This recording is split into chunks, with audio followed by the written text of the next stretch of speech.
Di ba sabi mo sa akin, ikaw lang at walang iba? Hindi kita ipapalit kahit kanino? O ano mo yun? Dumadaan kayo rito, iniinsulto nyo ko. Naglakad lang man lang diri sa kung bata. Hindi mo niya niya sa kung paulang bata. Ano, nagsasabi ako na, ay, ate, tulungan mo ako sa anak ko. Dahil hirap na hirap ako noon. Hindi niya ako pinakinggan. Ako, naalala ko pa yung sinabi mo. Sana hindi ka nangako, ate. Hindi ka nangako sa akin, magbabalik ka. Sana nagtapat ka na lang para na yung totoo, nagtapat ka na lang. May pahalik-halik ka pa nun sa akin, no? Bago ka umalis. Para akong baliw nun, naglalakad sa karsada niyo. Hindi mo alam. Parang baliw nun. Natawanan ako ng mga tao. Ay, nung nangyari kaya siya, iyak ng iyak. Kasi nga, sobrang sakit. Ngayong umaga po mga kabayan, araw po ng linggo, puntahan natin si Imok. Kasi nag-message po sa akin na ang kanyang asawa ay nasa bahay daw po nila. At kinakabahan daw po siya mga kabayan. Kaya sabi ko sa kanya, pupuntahan kita dyan para mawala na yung kaba mo. Kaya po, samahan nyo ako mga kabayan at puntahan natin si Kuya Imok. Maganda din po itong pagkakataon na makausap natin ng personal at makilala natin ng personal po mga kabayan yung kanyang asawa. Nandito na ako sa may bahagi ng Mambaroto. Ito yung direksyon na kapag galing ka ng Sipalay, ang direksyon na ito ay patungo ng Kanduni hanggang makarating ka doon ng Kabangkalan papuntang Bacolod. Samahan nyo ako mga kabayan. Ano kaya ang nasa isip po ng asawa ni Kuya Imok? Bakit po umuwi sa kanila ngayon?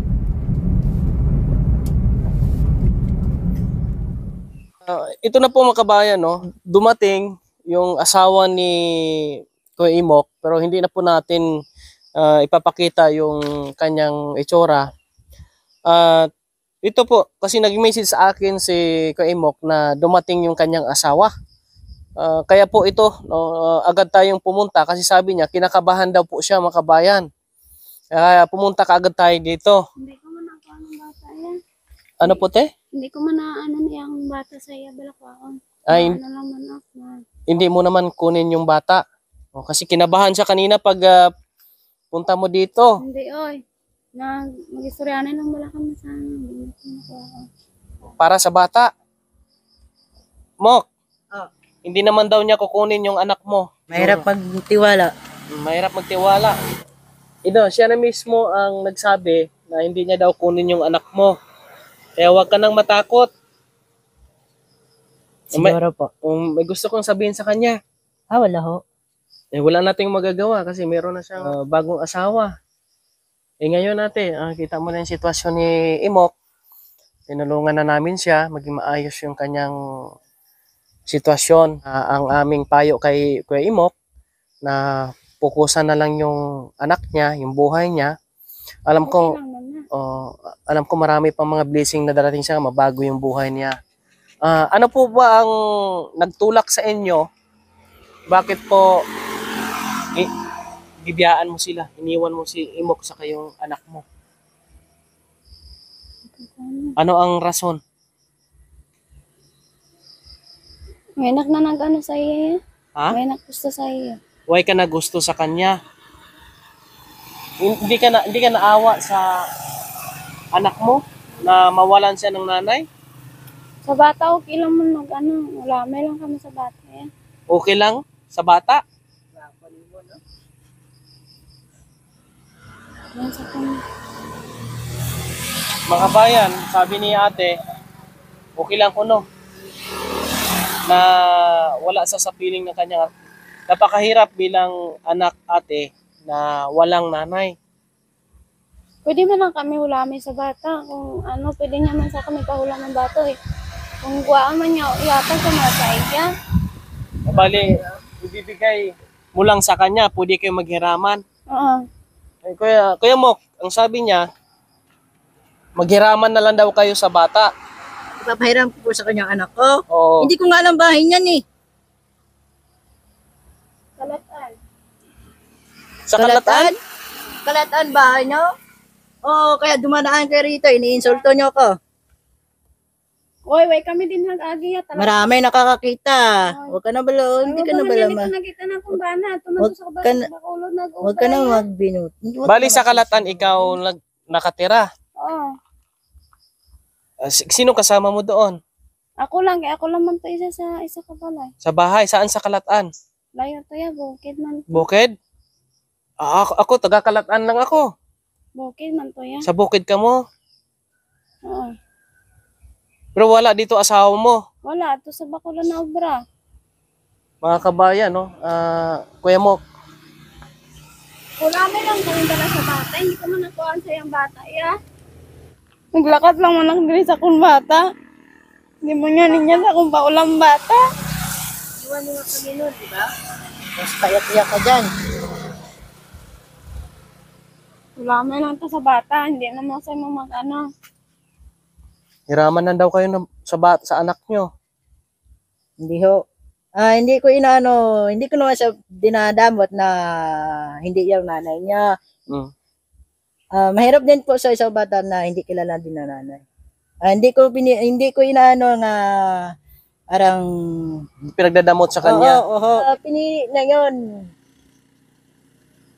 Noon nagsasabi ako na ate, tulungan mo ako sa anak ko. Dahil hirap na hirap ako noon. Hindi niya ako pinakinggan. Kaya nag-ano ako gabi. Para maka-income po ako sa anak ko. Naiyak na si ano. Para may pangkain po yung anak ko. Bisang gabi na ako umuwi, iiwan ko yung anak ko dyan. Mm. Eh, sadya mo man yung iiwan. Kaya di mo man yung tawag. Sadya. Hindi ko yan sinadya. Maiiwan. Kasi Hindi nga, ko yan sinadya. nagtatrabaho siya. Minsan, inaabot siya ng gabi, nguha siya ng mga kalakal sa basurahan, nag-ano siya sa kahoy, naghahakot para may pangkain siya sa anak mo.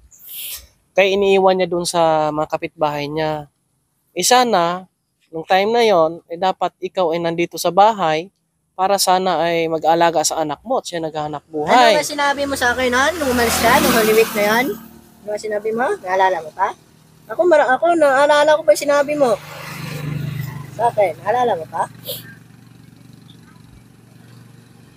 Sana hindi ka nangako, ate. Hindi ka nangako sa akin, babalik ka. Sana nagtapat ka na lang para na yung totoo, nagtapat ka na lang. May pahalik-halik ka pa nun sa akin, no? Bago ka umalis. Tapos hindi naman bumalik. Hindi ako bumalik. Di ba? Ang sakit po ate na ginawa niyo sa kanya. Kaya hindi natin masisi si Kuya Imok na maging ganito yung kanyang pakiramdam sa iyo. Pero naramdaman ko sa kanya, unti-unti niya nang tinanggap yung ginawa ninyo kasi nga ito may dumating na blessing sa kanya, tulong sa kanya. Para akong baliw nun, naglalakad sa karsada niyo. Hindi mo alam. Parang baliw nun. Natawanan ako ng mga tao. Ay, nung nangyari kaya siya, iyak ng iyak. Kasi nga, sobrang sakit. Sana, hindi ka lang nangako. Hindi ka na lang nagsabi. Pareho ko. Ang sinabi mo sa akin, kinain mo lang. Oh. Di ba? Kinain mo, sinabi mo. Di ba sabi mo sa akin, ikaw lang at walang iba? Hindi kita ipapalit kahit kanino? O ano mo yun? Dahil mayaman yung asawa mo, kanan?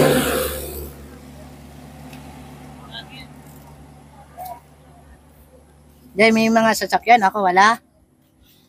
Dahil ito ako mahirap at hindi nakakakita. Sayang. Ginayang na po ako. Sa mahigit 7 years nawala. Saglip. Siguro Kuya Mok, no, relax na. Wag na masyadong damdamin. Siguro Kuya Mok, kung ano ang pwedeng maitulong ko sa iyo, sabihin mo lang sa akin. No? Pagdating naman dyan sa anak mo, kailangan idaan sa legal. Pupunta tayo ng DSWD kung kailangan talaga ng formal kung saan i-custody yung anak mo. Si ate, hindi naman niya kukunin eh. Yung sabi niya sa'yo, hindi naman kukunin yung anak mo. Once na kukunin yung anak mo, doon tayo pupunta sa DSWD para i-process kung sino ba talaga ang dapat mag-custody sa anak nyo. Tama po. Sa ngayon, ikaw mangangalaga niyan kasi ikaw yung tagapangalaga ng anak mo. Si ate, may iba ng kasama, mas pinili niya yon kaysa sa inyo. Kaya yung puso namin, yung aming simpatiya ay nasa iyo. Kaya ito na, okay na ang buhay nila. Ate, Okay lang naman sa kuya. okay lang sa iyo? Okay lang na sa kuya. Na nasa bukid ka nakatira ngayon, ikaw lang mag-isa doon. Wala asawa mo. Okay naman. Hindi mo naisipan na balikan sila ni ano? Ni kuya? Hindi na. Hindi na. Kuya mo, mismo narinig ko na hindi na talaga siya babalik sa iyo. Hindi naman ako ano. At saka hindi na ayaw na rin po ako. Saka tama na to. Nag-aaman lang naman sa kong bata. Saka hindi ko na yung kailangan yung job na yan. Focus sana ako sa anak ko. Oo, kasi ito gusto niya daw yung pupunta lang daw sa dito para sa bata. Anong masasabi mo? Siguro po, pwede po siyang pumunta rito. Anytime. Yan, narinig mo ate. Pwede ka naman pumunta dito anytime. Galing mismo sa kanya yan.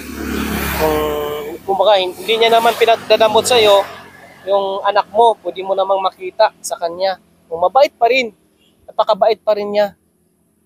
Kung ibang lalaki po yun, hindi papakita sa iyo yun, yung anak mo, dahil sa ginawa mo. Wala man yun. O, kasalanan pa niya. Sige nga. Ano nga kung kasalanan ko? Dahil yung anak ko, iniwan ko kay mama ko. Ganon, kasalanan ko na yan. Dahil nagkulang ko sa pagkalinga ng asawa. Sala mo man na kay dito mo pa may bibilin kay mama. Siyempre, naghahanap din ako ng trabaho ko. Wala na pabayaan Ano lang kuya kita nagtatrabaho yan? Di doon. man ikaw ya. Ibig sabihin, nagtrabaho ka dati. Ano mo? Tapos ako nag-ano sa ila, sa inano de Tapos si kuya, nagtatrabaho din siya at iniiwan niya yung anak doon sa nanay niya. Gusto ko hindi nga dito iiwan dito kay mama ang bata. Naghahanap daw po siya ng trabaho.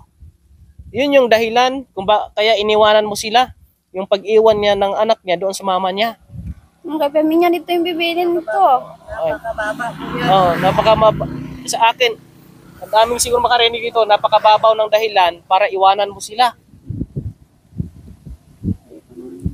Pasalamat ka tayo, meron kang partner na gumagawa din ng paraan para mabuhay, para Hindi man kumita. natin siya nag-obra kayo. Ikaw nagsabi sa akin, di ba? Hindi na siya nag-obra yan. Ako lang man na nag-obra itong hari. Siyempre, sinabihan mo ko. Sinabi mo daw na ikaw magtrabaho, Ako siya, hindi magtrabaho pero gusto ko hindi lang dito magkato sa mama dito ang bata. Paminya na dito yung bibilin. Hindi sa ila, kay mama naman ako nagtatrabaho. Kasi sila ni mama dati, very mo, namimili ng kalakal. Yun po yun. Tapos Tsaka wala namang masama yon, wala namang problema kasi mama naman niya yon, hindi naman siya ibang tao. Tsaka tumutulong siya sa paghanap buhay. yan na dito yung bibilin niya dito sa kapitbahay dito sa mama niya. Dito daan yung bibilin ng bata. Di na yan. Gusto nga ibilin Dapat ang dito. ginawa ninyo, kinausap niyo siya. Hindi muna kayo naghanap ng iba at hindi niyo muna, kumbaga hindi ka agad gumawa ng ganon. Kasi nga, hindi pa naayos yung sitwasyon ninyo. Tama po ba? Kaya lang, nandyan na, ginawa mo na yon. Ang impact talaga dyan sa'yo. Ikaw yung may ginawang hindi maganda. Pero sa ngayon, okay naman.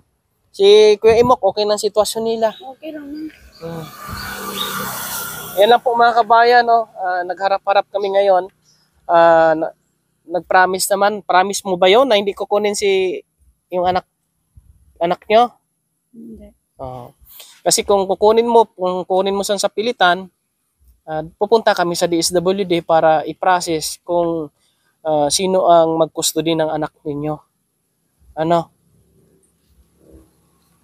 May gusto ka pang sabihin kay Kuya Imok? Anong mahambal mo sa iya? Wala. Ha? Wala na. Kuya Imok, tama na. Huwag ka nang umiyak. Ha? Huwag ka nang umiyak. At least nagkausap-usap tayo ngayon at hindi niya kukunin yung anak mo. Huwag ka nang mangamba at huwag ka nang matakot. Ha? Pupunta lang daw sa dito para tingnan yung anak mo. Grabe, ang sakit ate. Ramdam ko yung sakit na naramdaman ni Kuya Imok. No? Ngayon ko siya nakita na tumulo yung luha niya.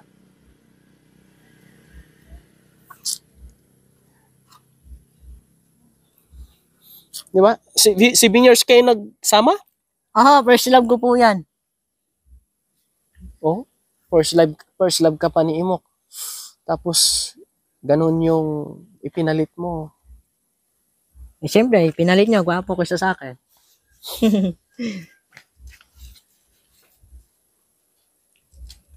Yan po mga kabayan. Pati ako na naiyak ako sa inyong dalawa. Naawa ako dito sa anak nyo talaga, ang nakakaawa. Kasi sa tulad po niyan, dapat mayroong nanay na nag-guide sa kanya. Ha? Maghanap siya sa iban. Maghanap ka daw ng iba. Ano lang yan? Iba ang mag-aalaga doon sa anak mo? Hindi naman ako parehas. Hindi naman, huwag mo kong itulad sa'yo. Kasi iniisip ko yung anak ko. Ikaw, iniisip mo yung kaligayahan mo. Diba? Maghanap ka nga na isang Tama iban. ako? Tama ako sinasabi ko. Mali. Sabi niya, maghanap ka daw ng iba para meron ka daw uli. Okay lang ba sa'yo na makikita yung anak mo na ibang nanay ang nag-aalaga? Okay lang sa kanya. Oh my goodness. Diba? Saan yung, saan yung pagmamahal mo sa anak mo? Kahit sa anak mo na lang. Kahit hindi na sa kay Imok. Pero nakitaan ko, mga kabayan, parang wala kang pagmamahal doon sa anak mo. Kung wala ka ng gusto sa kanya, wala kang pagmamahal kay Kuya Imok, kahit sa anak mo na lang. Wala, may lang kami sa bata. Hiraman na lang daw kayo, Kuya Imok. Mayroon pang magtiwala. I'm sorry. Oh. Hindi mo na ako magtitiwala sa ngayon. Pabayaan mo muna sa akin yung bata. Hindi ko anytime pwede ka din magkanto. Pumunta. Bisita. Bisita lang. Pero hindi Di mo pwede, na parang nga din naglalakad yan. pero hindi pwedeng kunin Talagsa lang. o hiramin yung bata. Hindi po pwede dalhin doon sa kanila. Dito lang ho. Ngayon po mga kabayan, maliwanag po ito. Marami po makapanood po nito. Hindi po pinapayagan ni Kuya Imok na kunin o hiramin ni ate yung anak po nila. At dalhin po sa kanilang bahay. Dalhin sa kanila kasi hindi po alam ni Kuya Imok kung saan ang bahay nila at hindi alam ni Kuya Imok kung safety ba doon sa kanila yung anak niya. Kaya ang mga alaga po si Kuya Imok po. No? Sa nasabi ko na kanina, once na magpumilit po si ate na kunin yung anak niya, ay pupunta po tayo sa DSWD para po ay humingi ng formal na custody para matulungan po natin sila. Lahat ng aspeto po mga kabayan ng pagtulong ginagawa natin para po maayos yung sitwasyon po nila, no? Para mabigyan ng kalinawagan yung kalagayan po nila. Hindi lang po kasi sa pagtulong ng maayos ng bahay, maayos na kalagayan, kundi po yung mga personal po nila na pwede tayong makatulong ay gagawin po natin basta gusto po nila. Kaya ito po si Kuya Raymond mga kabayan, kikita nyo po, no? Nandito na tayo nakaalalay sa kanilang dalawa, sa sitwasyon nila, kay Kuya Imok, para po ay mabigyan ng linaw ang lahat po mga kabayan. Kuya Imok, so uli, huwag ka na mangamba, no? Apo. Hindi na ako mapapasugod uli dito. Hindi na. At saka okay na rin po to para magkaharap-harap tayo. Yan, nagkaharap-harap na po mga kabayan. Nandito lang si Kuya Raymond na tutulong sa'yo, kasama ng aking mga followers and subscribers. At siguro ito ay meron tayong mapupulot na aral dito sa mga makapanood po nito. Alam niyo po kung ano yung mga istorya po dito about sa kanila. Huwag po natin tularan, no? lagi nating isipin po kabayan, lalo na yung anak natin. Kung wala na tayong pagmamahal sa partner natin sa buhay, sa asawa natin, kahit doon na lang sa anak po natin, mahalin natin. At huwag natin basta-basta iwanan. Kasi nga, napakahirap bilang anak na wala kang namulatang ina. Yung mahirap sa isang anak na lumaki na malaman mo na ang iyong ina ay nandun sa iba. Mga kabayan, masakit ang nangyari, pero unti-unting lumiliwanag ang buhay po ni Kuya Imok na someday na ito ay makapag-asawa pa si Kuya Imok ng iba. Someday, no? Di malayong mangyari, di ba? Kapag okay na si Kuya Imok po. No? Salamat sa inyong suporta. At kung ano pa po ang pwede naming maitulong dito kay Kuya Imok sa kanyang anak, gagawin po natin mga kabayan. Pangkabuhayan at kung ano pa man, anong pwedeng maitulong dito sa kanya. Si ate, focus na rin siya sa kanyang bagong buhay dahil yon po ang pinili po niya mga kababayan. Kaya thank you. May huli kang mensahe para sa asawa mo? Sa ex mo? Siyempre, ingat silang dalawa. Yun lang ho. Ikaw ate, may anong mensahe mo sa iya? Last na mensahe. Wala. Wala ka mensahe sa kanya para sa anak mo. Anong mensahe mo sa anak mo? Kalangga ko mga bata eh. Mahal mo man ang bata. Oo. Yung po mga kabayan. Pero iniwanan mo. Mahal mo yung anak mo, pero iniwanan mo. Saan yung pagmamahal po dyan? Wala naman. Kasalanan ni Kuya Imok. Kasalanan ko na. Ang kasalanan ba niya ay kasalanan ni ba ng anak mo? Ito mga kabayan. Ito lang po yung paglilinaw po natin mga kabayan sa nangyari po sa buhay nila. Good luck sa iyo ate. Naway ay gabayan ka ng Panginoon at maging okay yung buhay mo. At ito, mabait naman si Kuya Imok. Pwede kang dumalaw-dalaw dito sa kanila. Wala namang problema, sabi niya. Kaya lang, sa kanya lang, ayaw niya lang munang ipahiram muna sa'yo kasi nga di niya alam kung secure ba yung anak niya doon sa inyo. Ito lang po mga kabayan, ang aming pong update ngayong araw ng linggo. Pasugod si Kuya Raymond dito dahil po, no, dito po mga kababayan. Mabuhay kayong lahat.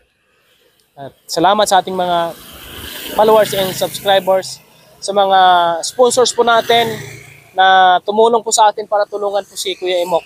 Maraming salamat. And God bless sa inyong lahat po mga kababayan.